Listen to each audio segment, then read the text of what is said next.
You looking for me, you can find me at the barbershop. Pulling up to get a cut, bumping through the parking lot. I keep it clean, Rico's where I'm running to. If you in the city, then you probably gonna be coming to. Gang getting down, Red's getting down, Nick getting down, Ron getting down, just to name a few. Everybody blade on point. You trying to get fresh, I'm telling you this the joint. Hands down, top shop up in this vicinity. Promises age 9, LaRon been getting me. Temper on the side, I'm trying to grow out the waves. What's up, guys? Welcome to the K.O.S. Barber Club podcast, where we discuss the collection of wisdom on the science of everything in life. And we do so by interviewing our guests and seeing where they obtained self-awareness and how they created a self-concept to get to the person they are today. So like I was telling them earlier, today I wanted to bring a guest in that would take us behind the scenes, where not all the lights are, you know what I'm saying? But the people that do work and help other artists get to another place. And that's why I invited our guest today. And without further ado, Manny. What's up, Manny? What's up, man? How are you? Pleasure. Thank you for coming, having me over. You know what I'm saying? Yeah, I told you last time that I was going to bring you because this has been the plan ever since. That's what's up now. Because it's always the people in the front. Yeah. But you've seen me move, so I mingle and I say hi to everybody, and it's a lot of interesting people, man. And some people just like to be in the shadows. No, definitely, yeah. Yeah, the shadows is where it's at. You spell the shadows with a $sign. You know what I'm saying? Okay, we're going there. Yeah, you got to, So man. money make the world go round. Yeah, definitely. Yeah? Definitely. When Especially, did you learn that? especially in the world. I'm saying, like, so I grew up in Jersey. Okay. I grew up in New Jersey, Jersey City. Shout out to Jersey. You know what I'm saying? I fell in love with music early in Jersey. So What kind of music? I'm hip-hop, straight hip-hop. Okay, no salsa, merengue, no? Salsa and merengue music to me was, The I'm kickoff. either going to get beat that day or I'm going to have to clean the house. That's I get it. you, I get You know you, what I'm I get saying? But I definitely love my salsa merengue, you know what I'm saying, all that. But hip-hop was always, I seen the birth of it. I'm 47 years old. Yes. I know I don't look it, but you know what I mean? I'm stay 47 looking good. years We stay old. looking good. So, you know what I'm saying? So I fell in love with hip-hop early. B-boying, graffiti, MCing. Culture. The culture, everything across the board, I learned it. Jersey City. Jersey City. What age?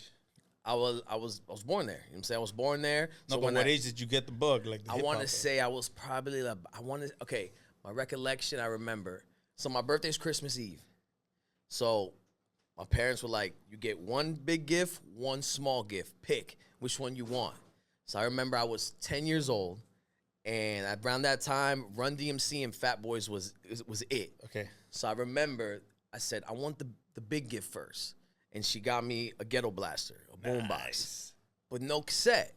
I was like, all right, so I'll just listen to WBLS or whatever was Radio. on. And then Christmas morning, it was when she handed me the Run DMC Tougher Than Leather album, and then Fat Boys, I believe it was Delirious. I don't remember exactly which one.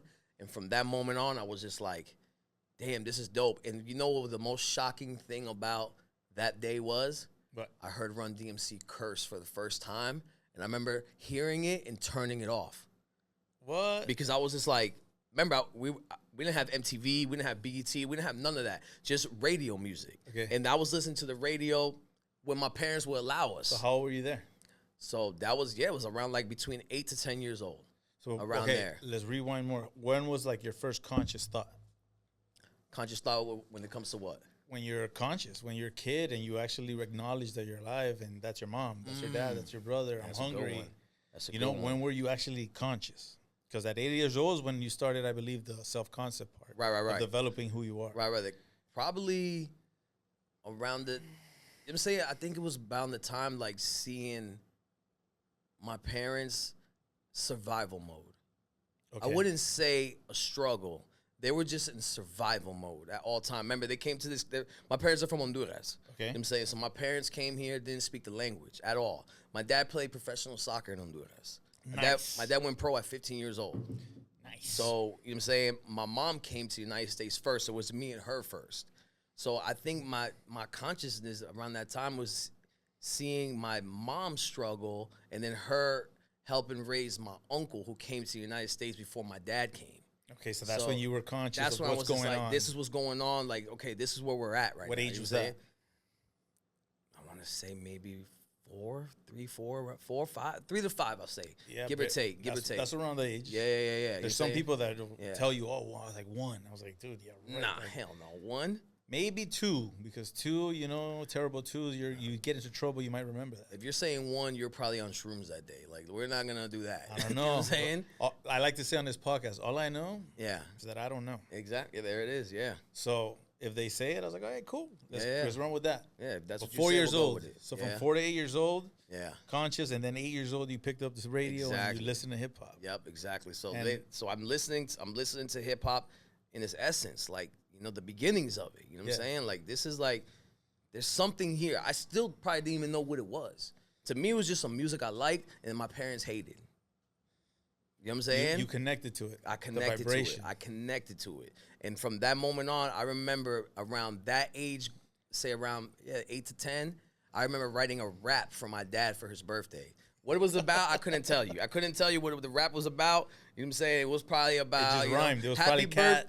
You know what I'm saying? Like, I tell everybody, it's like, what's the rap? And I was like, yo, happy birthday, drogas, culo, amor, you know, whatever. You know what I'm saying? I don't know what I was talking about. It was the illest shit ever, it was ill. You know what I'm saying? So that was the moment I was just like, all right. But I still never thought, like, this is what I'm going to do. It was just something that was fun, happening. man. It's like drawing. Yeah, it's like everybody in the neighborhood was involved somehow, some way. And I would pick up on things as like, why do you write on that wall like that? Why do you dance like that? You know what I'm saying? Hold on, why are we in the corner and why is everybody, what are they talking about right now? That's all I started picking up, like, oh, this is a cipher. This is a B-boy. This is a MC. This is a graffiti and in artist. Jersey, you would catch this in every block. Everywhere. Yeah. Nice. So that's where it all started for me. So, okay, then let's go to middle school because you were already listening to hip-hop. Were there any turmoil or tribulations that you had from when you were that age, 8 years old, to like middle school, that might have altered or changed your persona? Definitely. I'm saying, like, my parents, I remember seeing my parents really work hard. Like, this is how this goes. It goes, when me and Tetrus landed the cover of the Miami Herald, the front page, I remember we landed that, and to me, the excitement wasn't like, damn, we're on the cover of the Miami Herald talking about our business. You know what I'm saying? But it was more like, yo, I remember my parents working and then on the weekends delivering newspapers. Oh. So I remember them rolling up news. And I remember as a kid, I just wanted to go. I want to go. So they're like, fine. And I remember it was, I want to say around January, February. So it was super brick. You went with them to take I would go with them all the time. But I remember that one last time that they did it. I remember my mom was like, my dad was like, yo, nobody's getting out the car. It was that cold. But I remember we were rolling up papers, you know what I'm saying, in the car, rubber banding, bagging them, giving them to my dad. And I remember we finished the route. We went to McDonald's. And back then, McDonald's was like, we're at a 5-star restaurant, basically. It's when they used to give you ashtrays. And I remember my dad was drinking coffee, and his hands were shaking. And that's when my mom looked at him and said, we're done. And he was like, wait, but we still need remember, they're working this to get the money for the down payment for their first home. Yeah. So it was a duplex that we were trying to buy. It wasn't even like a full crib. It was like a duplex. Wow. And I remember my dad shaking, and my mom was like, we're done. And he was like, but we still are short.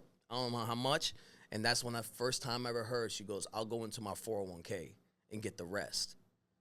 And then you were curious. Exactly. And the wheels started turning. The wheels, what's a 401k? You know what I'm saying? What is a down payment? What do you mean? What about the house? You know what I'm saying? All that. Started understanding the process. So then when me and Tetris landed that's one of the things I posted. I said, to think that we used to roll up newspapers just to put a down payment for something, small house that back then I probably thought was a mansion. Yeah. To now it's like we're on the cover. Like, look where hip-hop has brought us. You know what I'm saying? Two perspectives, man. Because you could see it like, okay, you got an opportunity, you did the best you could. Yeah. And then you could see your parents saying, we're just doing the best that we could. Exact. Survival mode. That's all it was survival mode. Just let's survive in this country and see what we can and can't do. What is the American dream? So you spoke about that incident that brought you to that memory. Mm-hmm. Do you think that incident developed who you are? The process of development throughout the kid? Definitely. How so? Because, like, my parents are hustlers. Well, my mom passed away 16 years ago. So, but my mom was such a hustler. Like, she was one of those women that, like, I want that, I'm going to get it. as crazy it was, it would look, I remember she would be like, "You see that house? I'm gonna get it one day." And I'd be like, "Bro, you're wilding right now." She you was know what I'm practicing saying? manifestation. Yeah, exactly. I didn't know what that. Now that I'm an adult, I'm just like, that's what manifestation was. You know what I'm saying? Like, and then my pops is like, whatever mom's wants, we're gonna do. And he would grind and grind and grind. It's a solid team. Yeah, and there was so that hustle has always been in me. You know what I'm saying? Like the whole figure it out. Like my pops was that type. He was like, figure it out. He said, we figured it out, you figured it out. And that's something I was just like, yeah. So that's what got you into the role of like helping others get to where they want to get. Definitely. And I love helping out artists. I seriously like seeing an artist win is like so like, not even just artists, just creatives, period. Like even if it's just a little input I give, hey, I would do this, tweak this, I would, target this audience, whatever. You're an artist at heart. Yeah. But you like the I've business. done everything in this business. But you like the business. You don't understand you ask me if I've done it in the business. I've been a writer. I've been a producer. I've been an artist. I've been a manager. I've been an A&R. I've been everything. And every time it's like I feel like I get to a plateau where I land, I'm like, okay, this is not fun no more. I need to go to something else. But the main thing that I love is the business, the hustle of the music. It's fun in the business. To me, it's like people be like, yo, this is such a hard business. It is. It is. Nobody, I don't know who told, first of all, I don't know who told y'all it was easy, and I don't know who told y'all it was free. Or if it is easy, is it worth it? You know what I mean? I mean, it depends on you. Let me say, like, because everybody's going to have goals that they want to reach. Like, so I have artists that tell me, I was like, yo, what is your goal? I want to be bigger than Jay-Z. I say, you're pigeonholing yourself. Because, okay, you're going to get bigger than Jay-Z, and then what? But what about everything in between to get to that? What's going to happen? Are you prepared for that? People don't know that people hit rock bottom, but there's also a top that when you get there, you feel the same. Yeah. Because you already experienced, have everything. Exactly. So it's like, now what?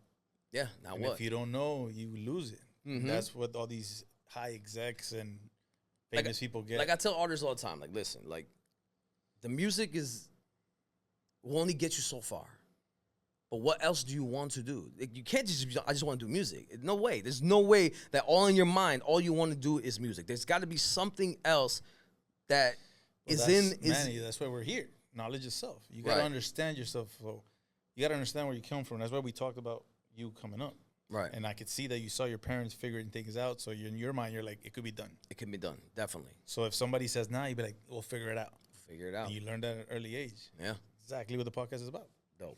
You know what I'm saying? Like the little things that we have to like think about that created us or made us change. Mm-hmm. And if that made us change, we acknowledge it, then we could come back to full form. You know what I mean? Dope. So that's what knowledge itself is simply about. Definitely, definitely. And nobody talks about it. Like I always said, like, how come high school we don't have like a class on love? How about that? Yo, I got love at 2:00. It's like, let's learn about love. Let's learn about love. No, Yeah. we fucking learn how to sign a check. That's pretty easy. Yeah. Things of that nature. So you were in Jersey until what age? I moved here like at the end of middle school, right before high school. You know what I'm saying? So, Okay. and then I was running around all through Carroll City, Miami Gardens, Opelika. So you landed Allen over County. there. I landed over there because a friend of mine, Northwest. so a friend of mine from Jersey, when he found out we were moving to Florida, he was like, yo, I got a cousin over there. Okay. So we connected with them, and it was just basically the same person, but just the Dade County version. Nice. It was crazy because I remember coming here, and I remember telling my parents, yo, we just moved down here. It's just hoods with palm trees. Yeah, but why did you move? Like, what was the? My mom got a better opportunity with a job. Nice. My mom worked for a German company they did freight forwarding. Okay. She was the first Latin female in the history of the company to be a operations manager there. Wow. And I think to this day that company still has all you see, like the pictures of all the bosses, it was nothing but Germans, and then my mom. Nice. But my mom was a dog, like she Yeah. grinded for it. So, and then she moved there because she was sick of the cold, and she was like, yo, I think it's a better life for her. And I remember moving here, and I was just like, yo, mom, this is just it's a same hood thing, with palm trees. What's the difference? Like that to us. When I first moved here, I thought this was gonna be like Miami Vice. I was waiting to see the cops in Ferraris, Lambos, all that. That's a good experience because it taught you perspective. Exactly. Yeah. So that's why we came here. So for what that. high school was that? So I went to Hollandale, and then I went to Cooper City High School when we moved to Broward, and we were the first time ever that school, we were the first time that there was any, a high majority of blacks or Hispanics in that school. Really? Like, we were a small, like, I went there, and that's the first time I seen, like, real white Americans, like country people, like seeing cars lifted. I've never seen that. The fish shirts, right? Bro, it was crazy to me. I was just like, it was such a different world. Yeah. And like that's when I got introduced to like country music and like pop music. Like people were like, "Yo, you listen to Wow 100?" And I was like, "What is that? The hell is that?" You know what I'm saying? What is that? Yeah. And then those really shaped my ear big time. Opened your horizon. It opened it up. You know what I'm saying? Because my mom's like, you're not gonna go to Carroll City High. You're not gonna go to American. You know what I'm saying? Let's find, and this is back then when you're like, I know somebody who lives over there and they can get you with our address. But we're gonna drive or we're gonna take a bus or whatever to figure out how to get there. Okay. You know what I'm saying? And that's how we got to that. Nice. And, yeah. So how did you get into industry? Like out of high school or? So, rap battles. Okay. Sit in a corner battling. And at that time I used to say a lot. I would flip words in English and Spanish, and at that time it wasn't heard. Okay. So this is before this is before pun and everything. Definitely before pun. Way before. I mean, pun was probably still in the waves, but I'm saying like he wasn't like blown up yet. So, cause I was still super young. So I remember doing a battle, and somebody heard me, and they were like, "Yo, you should take that a little bit more serious." And I was like, "What do you mean take it serious? Like you can be an artist." I was like, "Bro, get out of here!" Like, who was that? What do you mean an artist? A friend or was it just a friend of mine's? A friend of mine. It was one of his friends, and it happened to be that he was an A&R for Sony. So he told me, he's like, "Yo, did you ever call that guy? The one that you met at the battle?" I was like, "No." He's like, "Call him. He's an A&R." And I was like, "What the hell is an A&R?" Yeah. And he was like, "I don't know, but he does something in the music industry. Hit him up." Okay. And I was just like, ignoring him. He was just like, "Call him." So this is an OG of mine telling me, "Call him." So it's an opportunity. I said, fine. So he was like, "Yo, I need you to come to the studio." I said, "All right, cool." I come to the studio. I pull up with all my boys. I'm like, "Yo, I don't know who this guy is. Like, just gonna pull up, see what's up." So he starts playing beats. And he was like, "Can you like any of these?" I was like, "Oh, I like that one." He's like, "You got something?" I was like, "Yeah." Bro, I didn't know how to write a song. I didn't know nothing. Everything was off the head. I go in there, he plays a beat, I start rapping, and I see him doing this. Like, stop. Like, yeah, you don't come over here. Format, I was like, "What's up?" And I'm talking about, this is a booth where there's no talk back, no nothing. He's signaling me. Yeah. I come back, he's like, "What are you doing?" I said, "You told me to rap." He was like, "Where's the hook? Where's the verses?" I was like, "The what?" Yeah. "Where's the bars? He goes, "Not even bars." He's like, "Where's the measures?" I'm like, what language are you speaking right now? Wow. So then he was just like, "Listen, man, come back again and come by yourself." And I was like, all right. So I come by myself, and that's when he started telling me, this is a hook. This is a bridge. This is an intro. This is an outro. This is a verse. This is 16 bars. This is, you know what I'm saying? Yeah. And showing me the structure of music. And I was always the type that we'd be in there, and he'd be doing stuff on the board, and I'd be like, "Why'd you hit that button? Observing. What's that for? Why'd you do that? Oh, this is that." Always da, da, da, da. You know what I'm saying? Then he's like, "Get in the pocket." I'm like, "What is that? This is what this means. Where's your cadence?" I'm like, "What is that?" I'm just rapping. And then from then I was just like, okay. He was like, "Listen, we could do something. I'm gonna do a production deal with you." "What is that?" You know what I'm saying? He's like, "I got a production deal with Sony. We could do this." So yeah, this is before internet and anything. So I remember we went to New York, went to the Universal building. This is Universal where Def Jam was at, Murder Inc. was at, everybody was at. And I remember going in that building, and I was like, "That's Method Man. Wait a minute, that's DMX going by." And I'm just like, and he's like, "That's gonna be you one day." I was like, "No, it's not." I said, "Bro, these are the guys I look up to. Like, what are you talking about? Like, this you is didn't what have the I didn't see vision it. to I see didn't it? see it. To me, I was just like, "All right, man, yeah, that's cool. I get a free trip to New York, and that's it." You know what I'm saying? Wow. And that's when I was just like, "Yo, like, this could happen, right?" But I still wasn't really like, "Nah, bro," Taking like, it because serious. I'm looking at those artists like superheroes. They are. Like, bro, like, I want to be like them. I don't, you know what I'm saying? Like, I want to dress like them. I want to act like them, all that. But being now saying, like, "Oh, I'm in the same room as them," and that scared me. I was about to ask how that made you feel. It did scare me. It did scare me, and that's why I kind of was like, Let me moonwalk out of here. let me see what else we can do. And at that time, I was outside, not doing what I was supposed to be doing, but I was making money, and I was just like, and he was like, you need to leave that alone. I said, you're not gonna buy me the sneakers I like. You're not gonna do this. You're not gonna do that. Yeah. But I didn't see it. Okay. And he told me one day you're gonna remember this and be like, damn, I should have listened.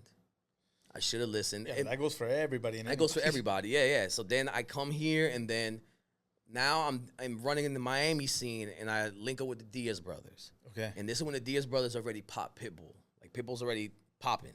Okay. And they were like, you need to do what he's doing. And I was on my like, nah, I'm from New York, son, Jersey, son, that dumb shit. You know what I'm saying? I was on that. Nah, man, it's your character. You know what I'm saying? Man, so that's why. But I didn't get it. But the main thing that I liked, I was just like, I was always questioning, yo, why do you do that? What does that mean? Yeah, you were learning the skill set, exactly. learning the business. Exactly. And then like, I didn't want to meet artists. I wanted to meet, yo, who's the guy behind you? What's he do? Oh, that's my manager. That's my A&R. That's my booking agent. That's, you know what I'm saying? Whatever. And I was just like, and I would hang out with them. So that was your tribe. That was my tribe. It wasn't the artists. You know what I'm saying? Because you know what it was? I was more intimidated by the artists. Because I'm looking at it like, yo, I'm seeing you on TV. I'm hearing the radio. I'm nowhere near that. You know what I'm saying? So I was like, you didn't have that belief. I didn't. But I just knew hip hop was my calling. The music business was my calling. For sure, and then just through trial and error, doing things. Okay, I don't want to be an artist no more. It's becoming a job now. Because now it's like, I need you to go to the studio and record this song. I don't want to go to the studio. I don't want to go to the studio and say, or I don't want to record that song. You know what I'm saying? Yeah. And then it went to like, yo, when you made that beat on that machine, why did you do that? Yo, let me show you how to do that. Let me start making beats. And then somebody showed me, it's like, yo, you're a beat maker. Nah, I'm a producer. No, you're not. You're a beat maker. Producing a record is totally different. And then they showed me, this is how you produce a record. This is how you produce an artist. A symphony that you have to harness. Yeah, and then that's what it is. I did certain things at certain times, and I was just like, this is getting boring. This is getting boring. I don't like this no more. Or it's becoming a job. It's a job now.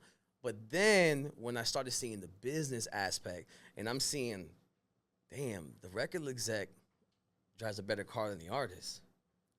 Started connecting the dots. The record exec is flying to Tokyo tonight.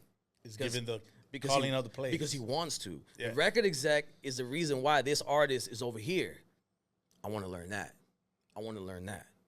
How old were you when you made that decision? It was bouncing. Because remember, I was outside.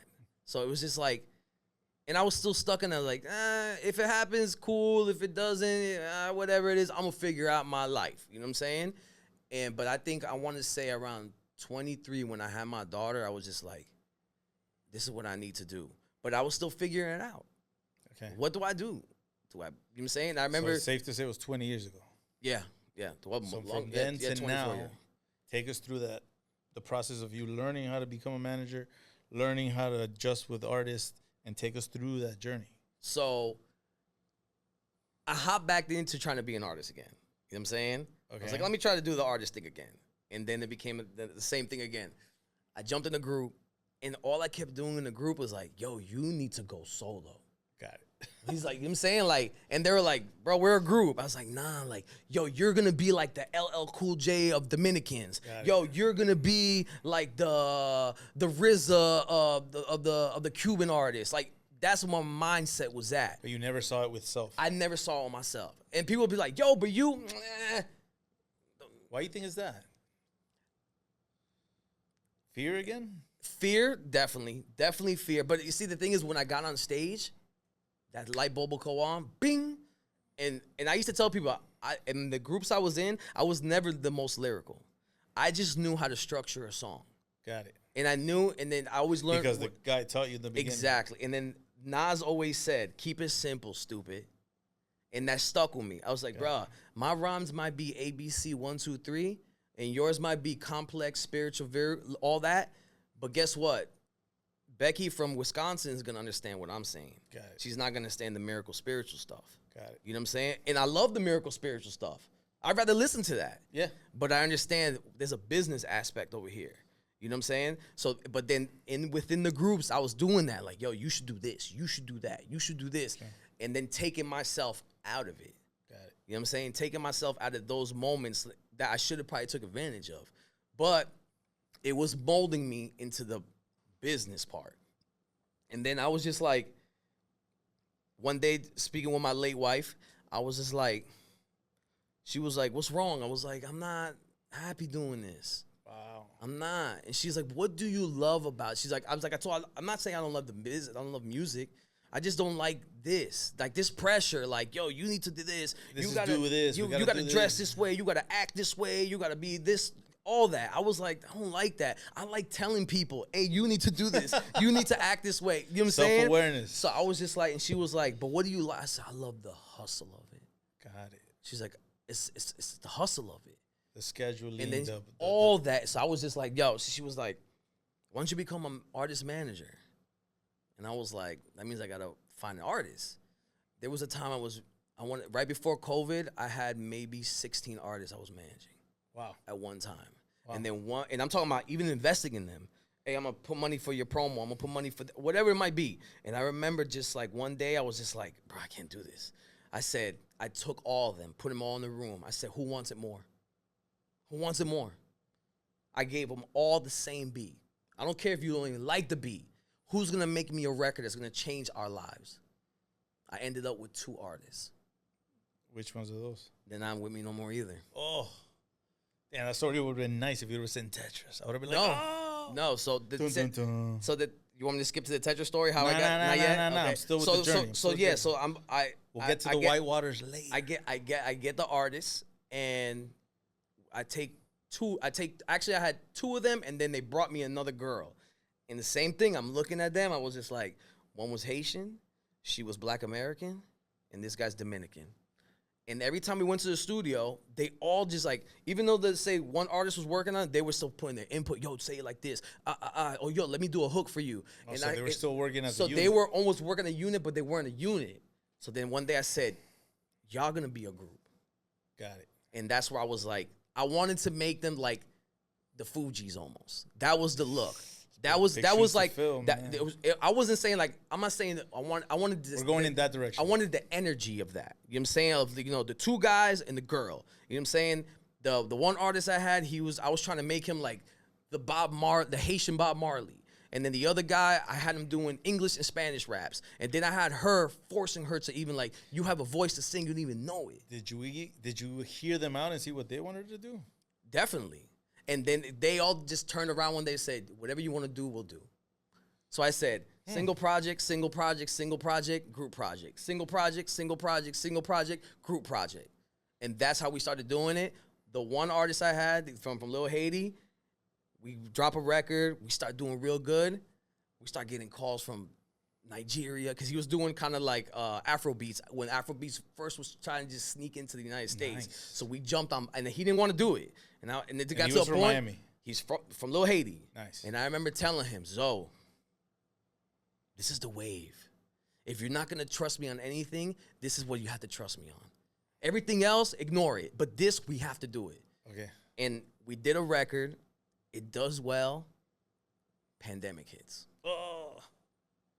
So I'm doing radio promos on FaceTime. It was all brand new to me.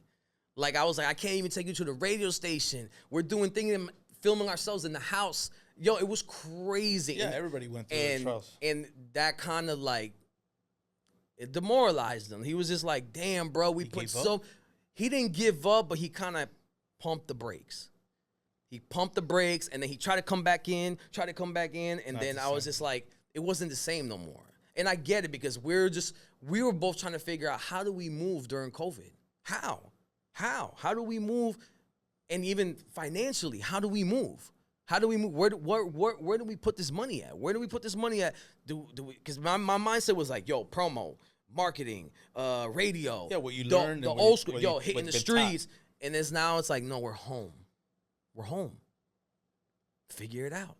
So we started figuring out, but it was taking too long to figure out. Got it. And it kind of like, I mean, we still talk, and he'll be like, yo, I told him, bro, you got records there that we should drop just because they're old to you. They're brand new to the world. So, yeah, but I think the energy transfers to music. And Definitely, if you're not in definitely. that realm, even if it's a hit, you're not going to want to do it.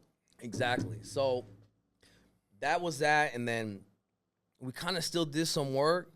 And then my wife passes away. Ouch. So now my world Upside down. And then one thing that I learned is that this business has no ethics, no morals. Nah. They don't care that. So I remember the morning of my wife's celebration of life. I was working with an artist from Atlanta. I was just doing his marketing decks. That's all I was doing. Just his marketing plan.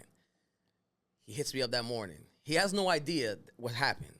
So I can't even fault him. It's not like I went online, hey, follow me and give me a like. She passed away. Yeah. No. So I was just like, he hits me up and we're talking. And he's like, yo, where you at? And I was just like, oh, I don't know if you heard, but my wife passed away. He was like, yo, my bad. I'm sorry. I was like, no, it's cool. What's up? We're talking. He's like, yo, my condolences. You know, he's telling me all this stuff, all the things I want to hear. Mm-hmm. And right before he hangs up, he's like, yo, I hate to ask. Can you bring? Did you send us the marketing deck? I said, check your email. The morning of. He hadn't checked his email? He hadn't checked his email yet. I said, I did send it, bro. I sent it. I sent it. That gave you a bad taste.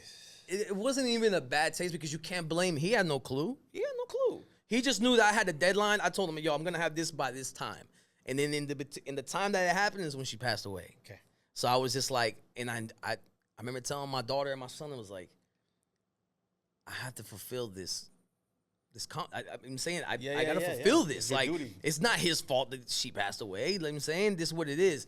And I was just like, check your email, bro. And so that went through, and then I was like, music was not even on my radar. I was like, no, I got to worry about my daughter and my son and figuring out life now, us three. Like, what are we going to do? And I remember the same thing I tell my kids all the time. You got to stick to the script. Stick to the script. Now the script has changed, though.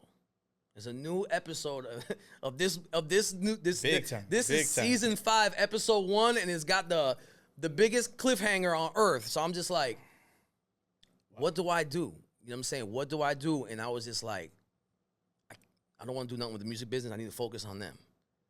And then another artist that I run into, I see that he's got potential to do something, just needs guidance. And I just yo, you should try this. You should try that. And he was like, yo, you're giving me all these pointers. Why don't you help me out? Nah, I don't want to do that. He's like, and next thing you know, he's like, all right, cool, I respect it. But then he kept contacting me.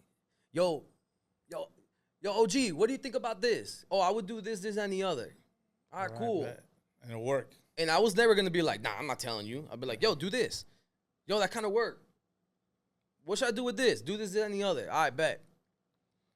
Yo, I'm not taking no for an answer. You're going to work with me. I said, fine, cool. So we're working. But like I always tell everybody, if you work, I work. If you don't work, what am I working for?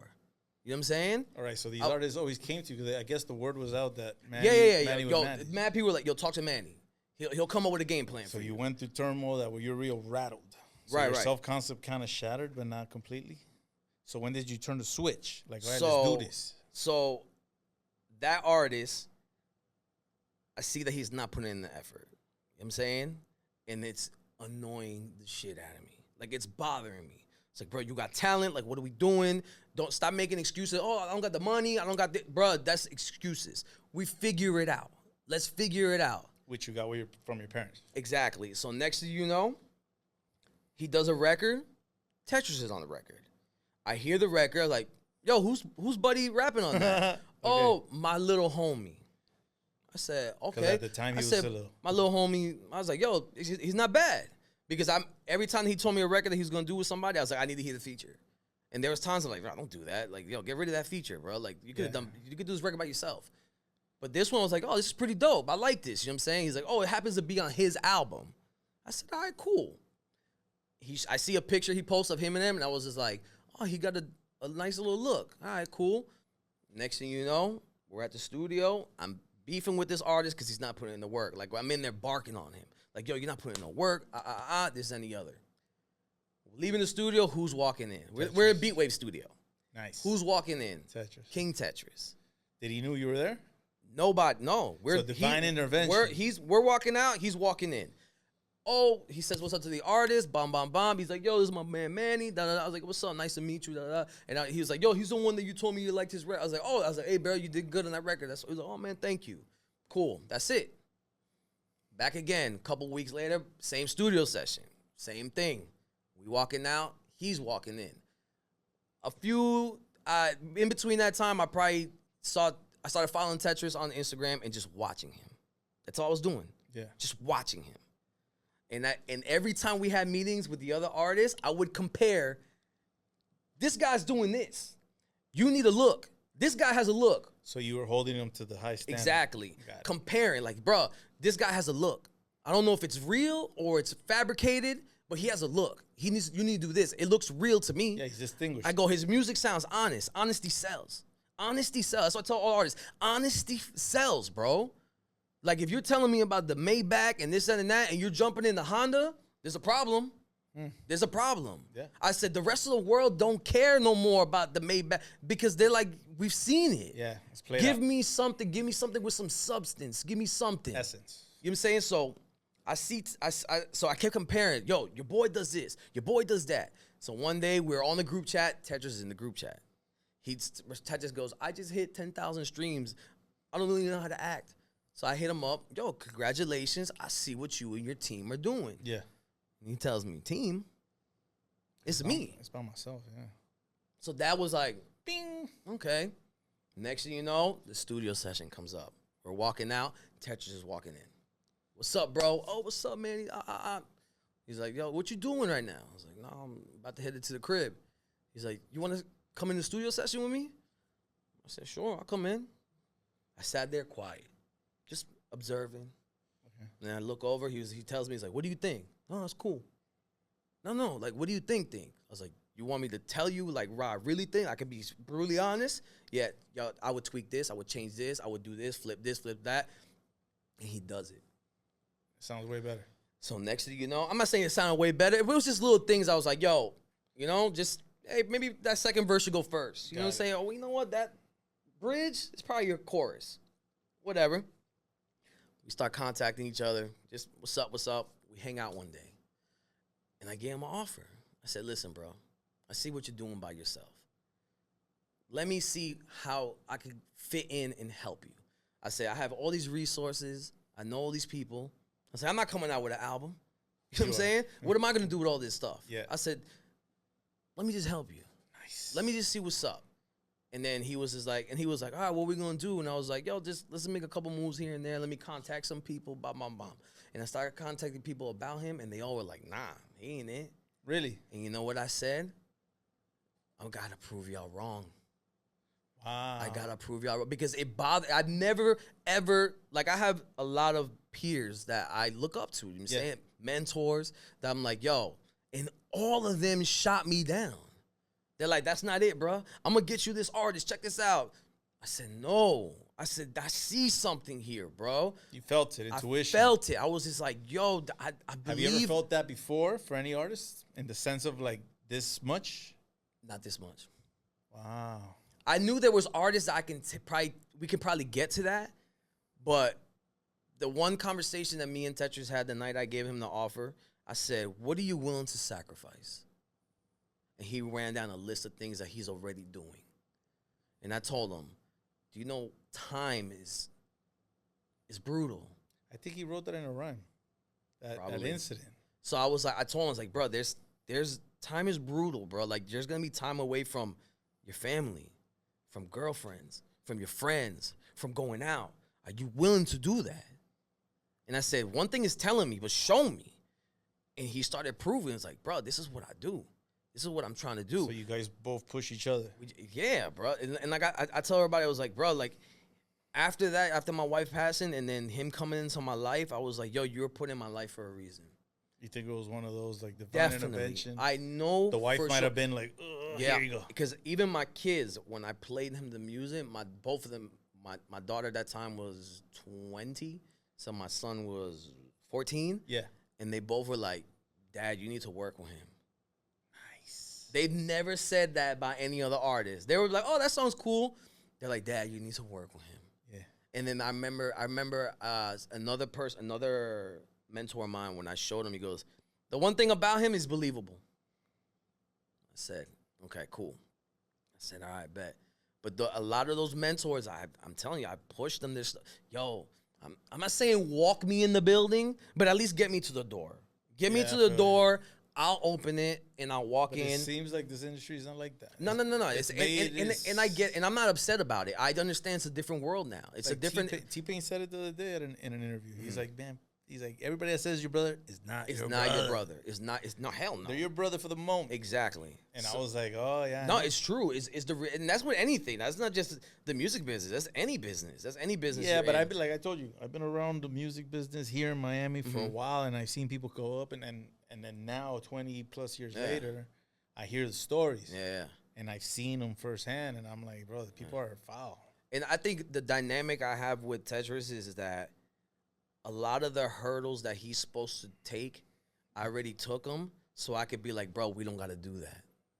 No, you just tell them, turn the blinker on. Yeah, we're gonna do turning this off instead. right now. I said, listen, we can do it if you want, but we don't have to do it. We don't have to do it. You know what I'm saying? I was like, because I'm letting you know if we do that, this is what's gonna happen. Yeah, that's what a manager does. You know what I'm saying? So, and then even with Tetrus, I came as Tetrus as just basically like, let me help you out. And then he was like, I want you to manage me. I was like, nah, bro, I'm not a manager. Like, no. Again with the I said, bro, the manager is a psychologist, a babysitter. But wait, time out. You say you don't want to be that, but earlier you said, yo, I want to be like them. I want to be like them. So you're in a tug of war with self. No, exactly. Because I'm like, yo, do I want to be a record executive or I want to be a manager? And then at the end of the day, I was like, bro, we're already moving like a label. Why don't we just become a label? Nice. And he was like, all right. And I was like, I put it out there. It wasn't like, yo, we're going to sign, seal, deliver. This is our label now.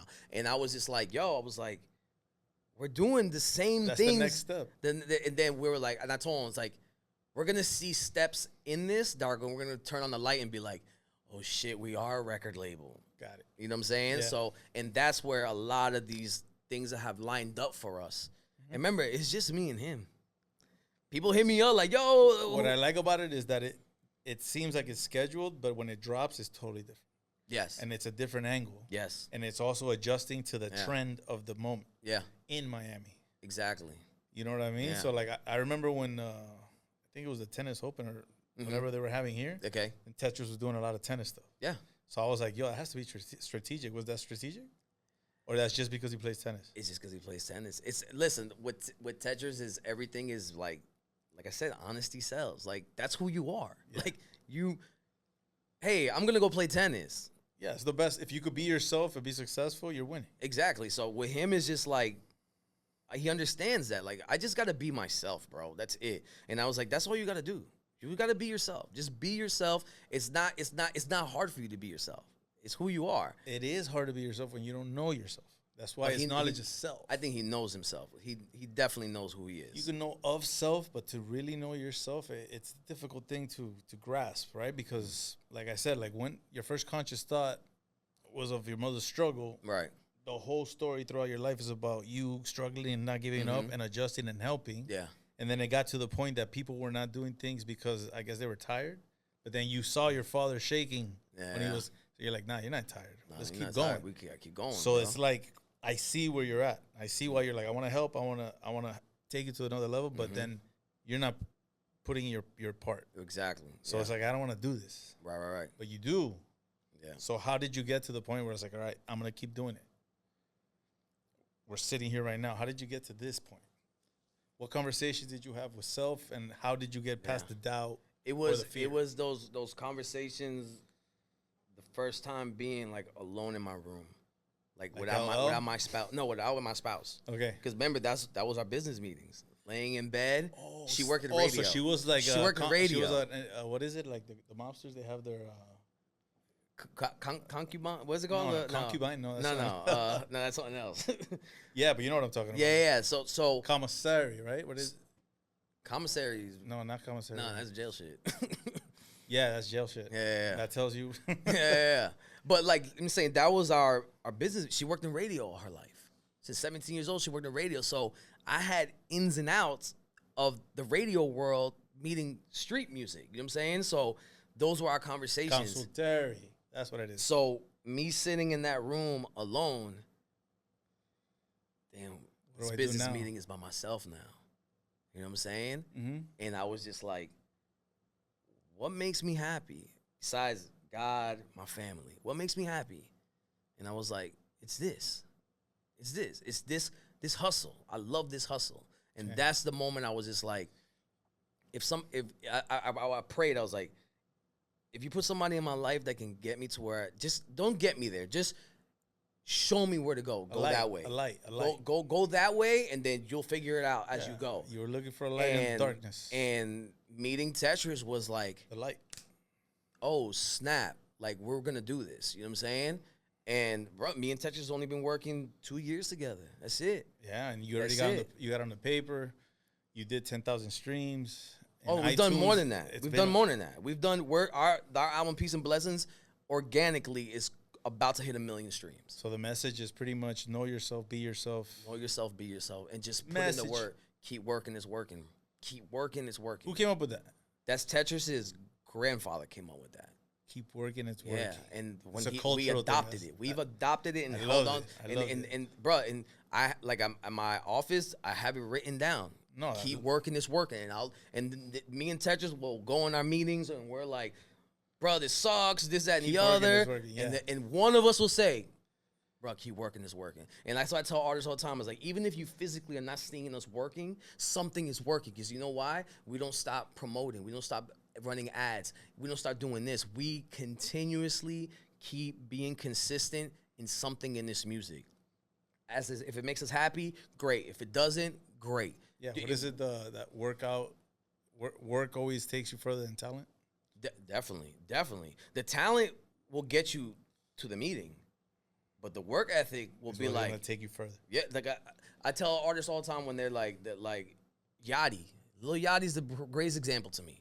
I said, bro, like, yeah, he doesn't have the greatest lyrics on earth, but the work ethic is ridiculous. Yeah. And what? Bro, his work ethic is ridiculous. Nice. A lot of these artists that you see that you're probably like, I don't like their music, the work ethic, the team that they build around them is insane. Okay. It's insane, bro. I was like, so it's a team thing. It's definitely, and that's what I do. I connect people together.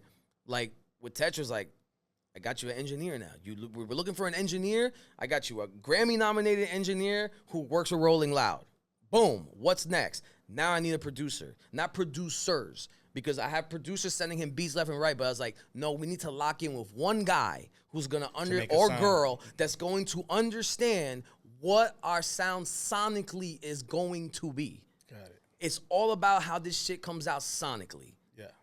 What is the energy behind the music? All that. Like, there's a science, there's a math to this. It's an art. You know what I'm saying? So I was just like, that's what I build now. It's like, okay, I'm connecting these dots. Nice. And I even told Tetrus, like, bro, there's going to be a moment in our careers that I cannot be your manager no more. Because I've plateaued. Yeah. I hit a ceiling. I need to pass you on to this person. Yeah. But guess what I have? I have my label. I got my label. And you could get the next Tetrus. The next Tetrus or the next whoever. You know what I'm saying? Nice.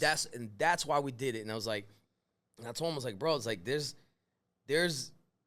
sky's the limit with this. That's real. Sky is the limit with this. But it's like, what else do you want to do besides this? You know what I'm saying? Because you see me, bro. I was like, I'm lining up this, I'm lining up this, I'm lining up that. And of course, I got our label and you. But I got to make funds to fund the label. Yeah, you know what I'm saying? So I was like, it's all about that. And then with me and him, it's like, we understand that this is not going to be an easy path. No, it like never we is. know it's not going to be an Anything easy path. That's worth it. Yeah, and I know it's not going to be an easy path, but it's a fun path, bro. Even with the if you're bad working days, with the right people, and that's why I told him, it's like, bro, we haven't even got the right teammates yet, and we haven't got the machine behind us. Can you imagine what? That's our discussion all the time. Can you imagine what we could do with the machine behind us? Can you imagine what we could do with the machine behind us? I said, bro, it's gonna be crazy. It's going to be crazy, but we have to get there. We have to get there. And we got the time, man. Persistency and like you said, consistency. Consistency is everything. As cliche as it sounds, as everybody says that. It's true though. It's true. But like I tell people, life is a cheat sheet, and nobody looks at it. Dope. I always tell my daughter, she's like, "Oh, I didn't know." I'm like, "How do you not know? Like nobody in your school had that problem." Yeah. Like why didn't you learn from it? And I talk to her that way because I want her to understand that. Like it's a cheat sheet. Yeah.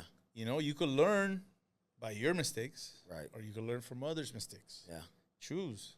But you know what it is too about other people's mistakes is like you can learn from the mistakes, but if they're not doing what you're doing, you're gonna be like, I'm not gonna listen to that. Yeah, that's your ego. You know what I'm saying? Like, our ego's crazy. That won't happen to me. Yeah, it won't happen to me. No, it's gonna happen worse. Like I tell my daughter, hey, keep your location on so I can know where you're at. And Dad, who's gonna kidnap me? I'm like, you know who says who's gonna kidnap me? Who? The people that got kidnapped. Yeah, no, they're like, how did this happen? Yeah, that's real. So that's why I try to tell her, like, yo, man, like, be wise and learn from others and develop your self-concept. She's doing well. She's doing all right. But and what I do is like, because I used to be like that, but like, I'm not going to listen to him. He's never done this. But there's things in life that kind of like can fall into what I'm doing, and I'll pay attention to it and be like, hey, bro, I know you work in, I don't know, digital sales, but you said something like this. How can I implement that in my business? Correct. You know what I'm saying? That's knowledge. I know you're selling, I don't know, coffee mugs. That's knowledge. But I'm selling music that's not tangible. Like, I can't eat it. I can't drink it. I can't smoke it. I can't touch it. So it's super hard for me to be like, hey, I'm going to sell you. I'm going to sell you something that hopefully taps into your emotions. Because that's what we're doing. It's tapping into somebody's emotion to be like, hey, this makes me feel good. Or this makes me feel bad. Or whatever the hell it might be. So I pick up on even things that you're saying right now. Like, ooh, I'm going to implement that in my world. You know what I'm saying? Knowledge, even man. things that my kids say. You know what I'm saying? Like, ooh. So how'd you get over the ego to get to this point to be able to be? My dad used to always say, en la vida hay que pagar de cabeza. Okay. And my ego banged its head so damn hard one time that I was like, oh man, I got a big ass chichong. Concussion time. Bro, out cold. And I was just like. You're like Tua.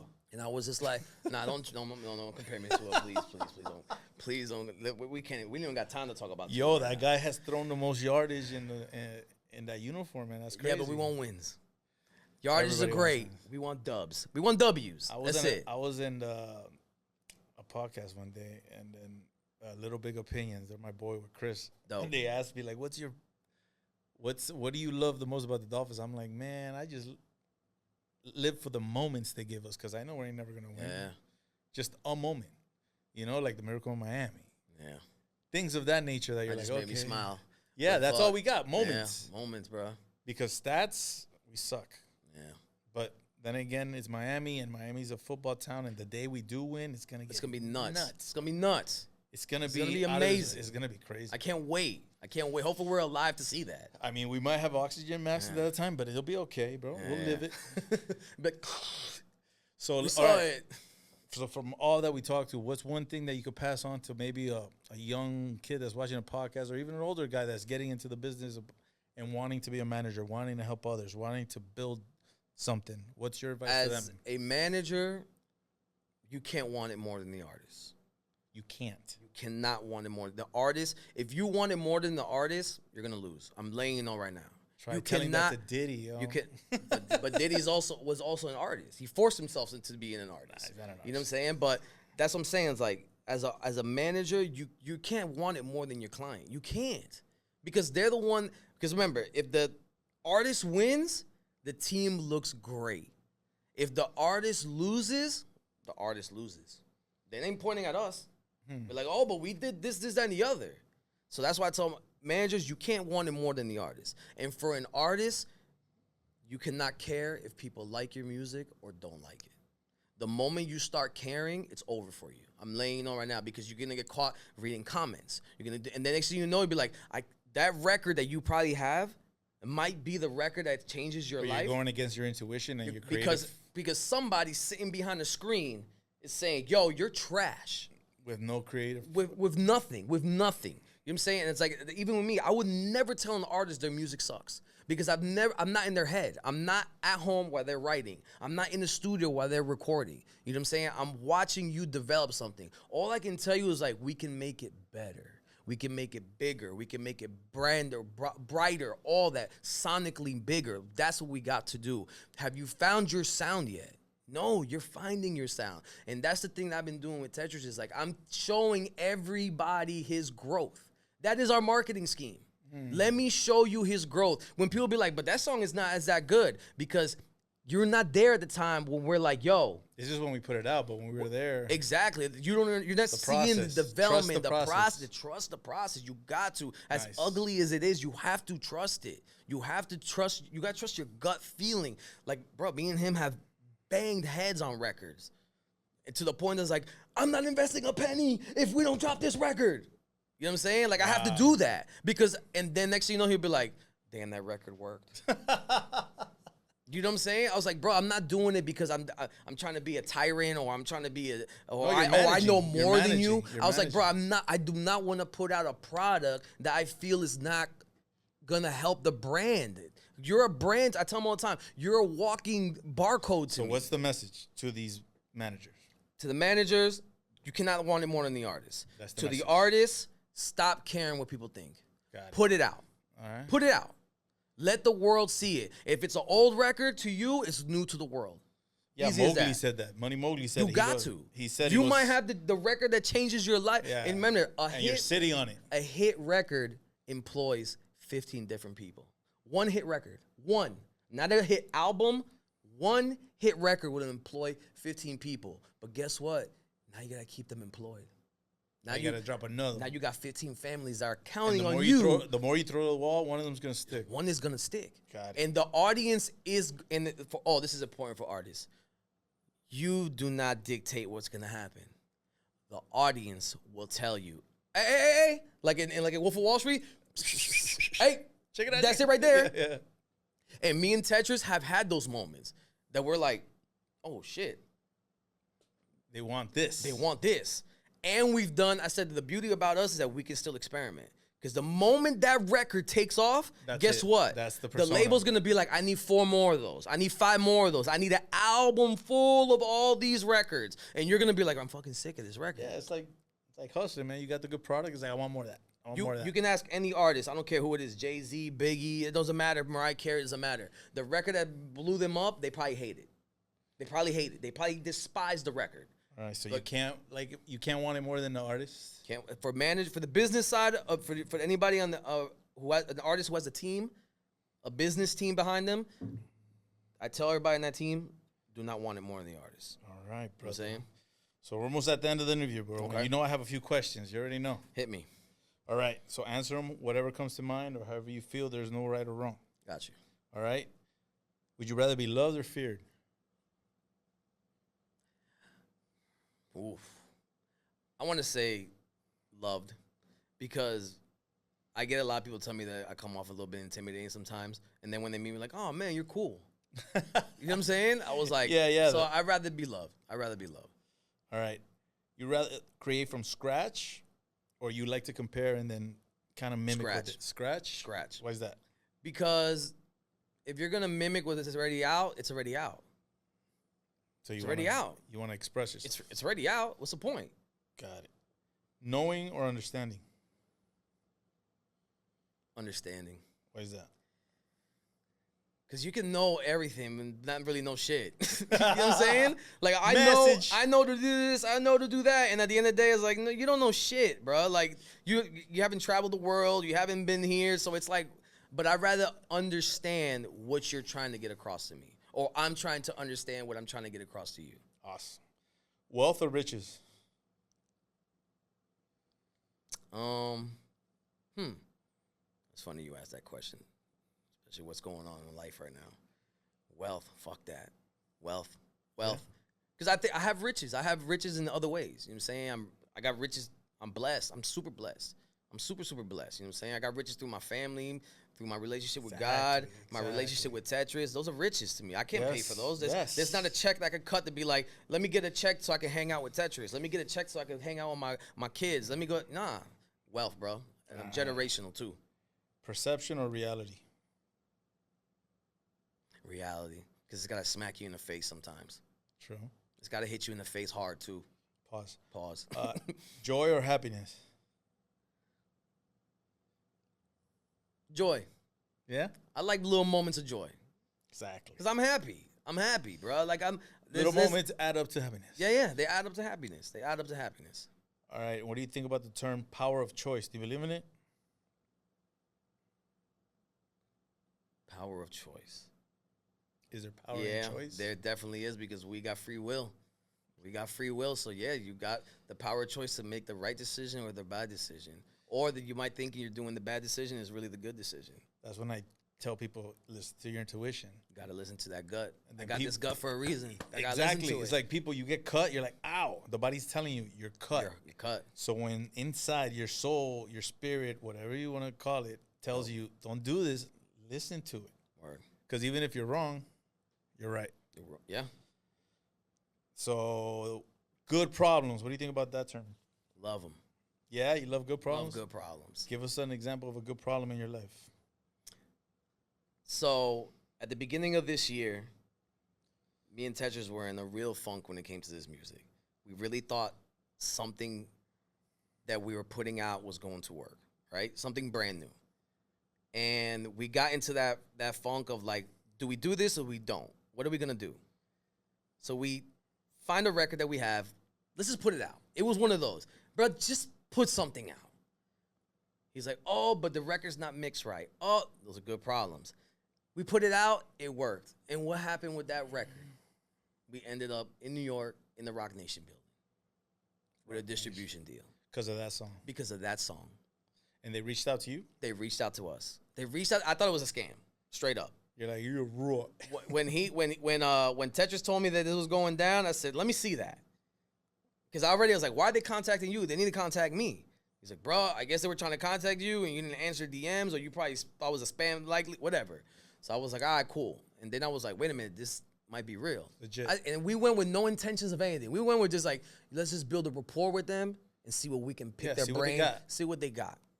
We get to New York, they're asking us, hey, let's meet, bring the team. Hey. Right here, we're the team. So that's what you're saying, the good problem, right? Yeah. Good problem landed us that. You know what I'm saying? And it's just like that struggle. It's like, and I remember one of my mentors that I reached out to him about Tetrus. This is why I want to tell this story.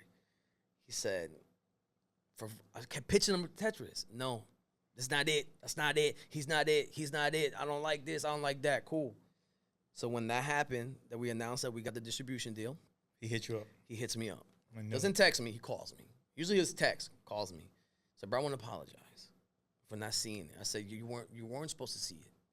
And then he tells me. It wasn't meant for you. It wasn't meant for you. It was meant for me to see it. And I said, listen. And he tells me, he goes, damn, all the years I've been in this music business, I've never been inside that building.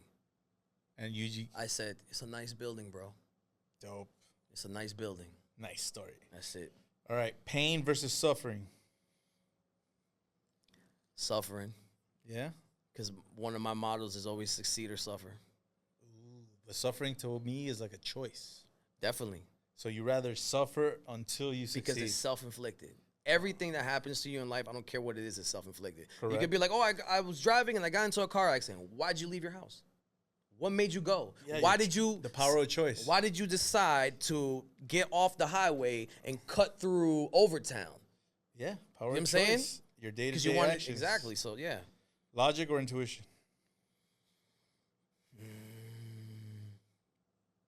I'm going to say both because they kind of go hand in hand. Yeah, but like what we just spoke about. Logic is more like putting the puzzles together from what you know. Right. Intuition is the feeling. But sometimes that intuition comes from the logic. So yeah. Intelligence versus experience. Which one do you respect more? Experience. Yeah? Yeah.